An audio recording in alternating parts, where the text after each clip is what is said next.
It's rare for a book to keep me turning pages late into the night, but Journey of Souls was one of those books.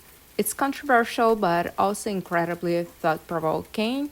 Whether you believe in the spirit world or not, the questions it raises are difficult to ignore.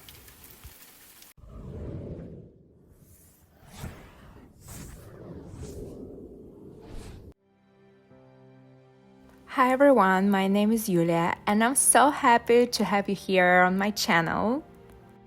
As you've probably guessed from the title, today we are diving into one of the most fascinating spiritual books ever written, Journey of Souls by Michael Newton. So, grab a cup of tea or coffee, get comfortable, and let's begin this incredible journey together. Let's dive in. Have you ever met a child who remembered a life they supposedly never lived? But before we talk about the book, I want to tell you a story from my own family. When my younger brother was around 4 years old, our family was driving past a particular location when he suddenly said something that shocked everyone. He told us that he had lived there before. Then he added that he had been killed by a blow to the head. No one had ever spoken to him about past lives. He was simply a small child making a statement that seemed to come from nowhere.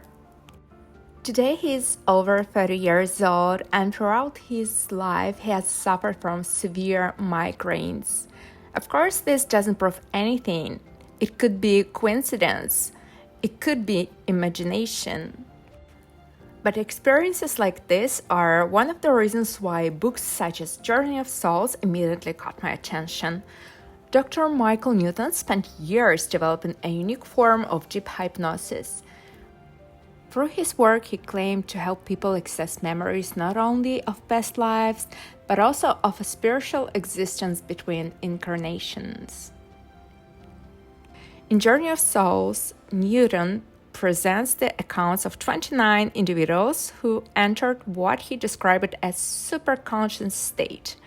According to their testimonies, they were able to recall experiences that took place after physical death and before being born again.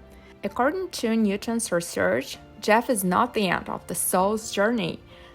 The people he hypnotized repeatedly described entering a spiritual realm where they felt an overwhelming sense of peace and unconditional love. Many spoke about reuniting with souls they already knew, meeting spiritual guides, and reviewing the lessons of their previous life. One of the most intriguing ideas in the book is that our lives may not be random. Newton's subjects described planning future incarnations before returning to Earth. They spoke about choosing certain challenges, relationships, and experiences as opportunities for growth. What makes the book so compelling is that it doesn't focus on death itself. Instead, it explores what may happen after death and before birth, the place where souls are set, learn, heal, and grow. I know this topic is controversial. Many people will immediately dismiss it, while others will feel a deep sense of recognition. But regardless of where you stand, it's difficult to ignore how many questions this book attempts to answer. The book also raises another fascinating question. Why do some young children seem to remember things they couldn't possibly know? Newton believed that memories of previous incarnations may remain accessible during early childhood before gradually fading as children become more immersed in their current lives. If that's true, it changed the way we think about childhood memories. Perhaps some of them are not imagination. Perhaps they are echoes from a much longer story. And maybe the reason these memories disappear is that we came here not to remember everything, but to learn something new. Beyond the fascinating stories in hypnotic regressions, this book affected me on a much more personal level. It completely changed the way I look at loss, grief, and even life's most painful experiences. Like many people, I have experienced the loss of someone I deeply loved, and while no book can remove that pain, Journey of Souls gave me a different perspective. Instead of seeing death as an ending, it invited me to consider the possibility that it's maybe a transition, a continuation of a journey rather than its conclusion. Whether these accounts are literally true or not, that idea brought me comfort during a very difficult period of my life.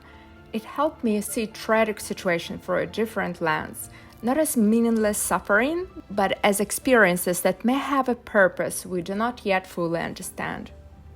One of the most fascinating ideas explored in this book is why we sometimes meet a complete stranger and instantly feel less if we know them forever. The book suggests that soul may have shared experiences before birth, which could explain some powerful feelings of familiarity, deep connection, and recognition that arise the moment we meet certain people.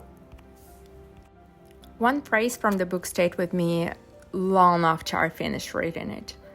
The awareness that we do belong somewhere is reassuring and offers us peace. I think this idea lies at the very heart of Journey of Souls.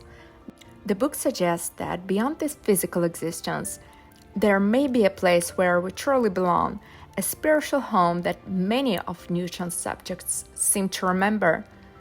According to Newton, this awareness allows us to become more perceptive to a higher spiritual power within ourselves and to feel connected to something greater than our individual lives. Perhaps that's why this book resonates with so many readers. Not because it proves what happens after death, but because it offers hope. Hope that life has meaning. Hope that our struggles are not random. And hope that we are part of something much larger than ourselves. Whatever you believe every word in this book or remain skeptical, I think its greatest message goes beyond past lives and the spirit world. It's the idea that we are more than our fears, more than our losses, and perhaps even more than its single lifetime. As Michael Newton suggests, one day we will all complete this long journey.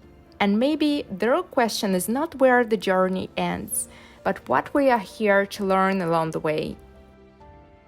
What do you think? Do you believe that consciousness survives death? Have you ever experienced something that made you question the boundaries of this life? I'd love to hear your thoughts in the comments. Thanks for watching. See you guys.